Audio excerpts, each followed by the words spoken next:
not a happy poem, but it's also not super depressing. It more just makes you think and pause. It reminds me a lot of the Tao Te Ching by Lao Tzu, which I love. It is a very deep poem. I'm not sure if I understand it all, but it just, I know it, I feel the depth of it. Taoist, that good and evil and contrast somehow met together in one sense. I am why before who is when and where. Small is big enough, long is almost short. How to be knows little. New finds the old way. Nothing hides all. Truth tells lies without doubt.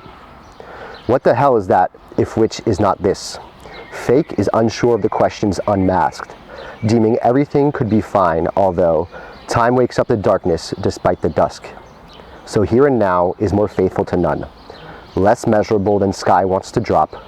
A farther dream, meanwhile a nearer done. As silence to voice, as bottom to top. Most never rejects forevermore, but best will always welcome better or worse. Together, we let karma touch our fate. Through joy and grief, we understand the curse. I am why before, who is when and where. Small is big enough, long is almost short. How to be knows little, new finds the old way. Nothing hides all, truth tells lies without doubt. What the hell is that, if which is not this? Fake is unsure of the questions unmasked. Deeming everything could be fine, although time wakes up the darkness despite the dusk. So here and now is more faithful to none, less measurable than sky wants to drop. A farther dream, meanwhile a nearer done, as silence to voice, as bottom to top.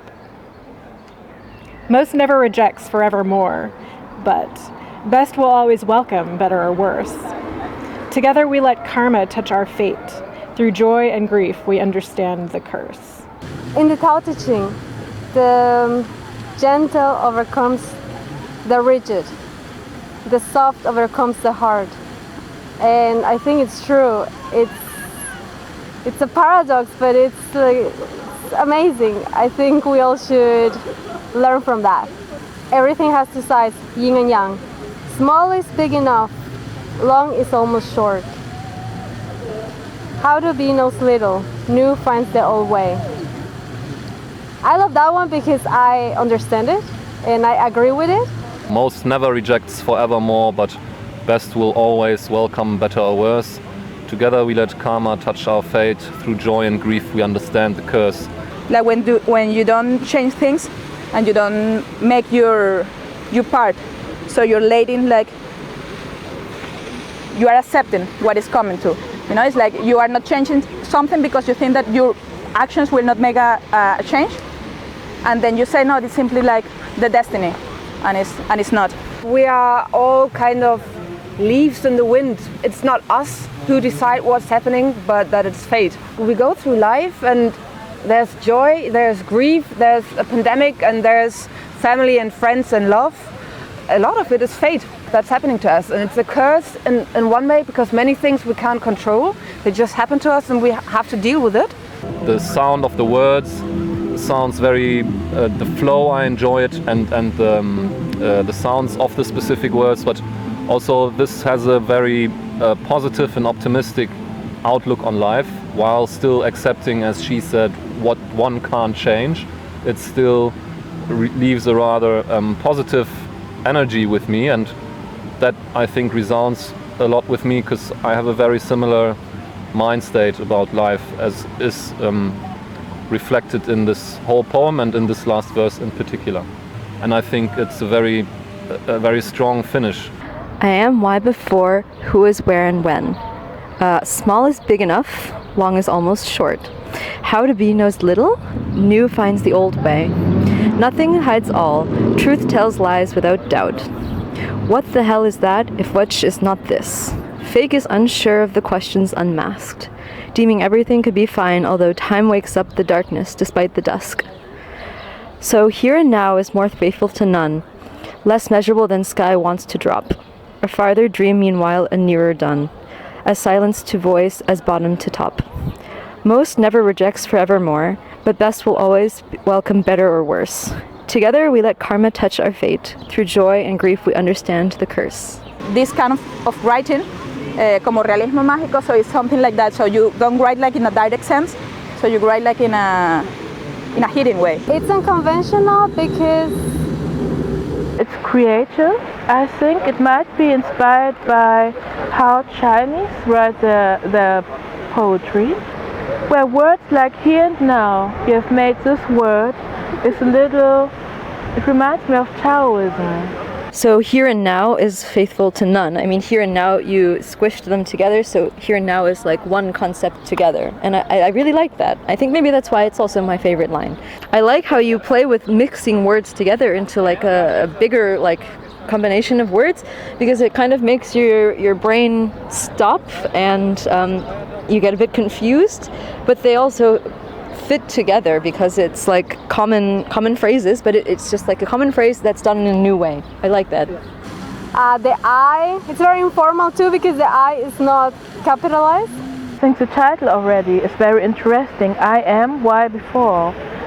Where I am, yes, I am a person, I have feelings, I have my life, but why before is, well, I don't know why I exist, why I'm here, and somehow it also reminds me of the past.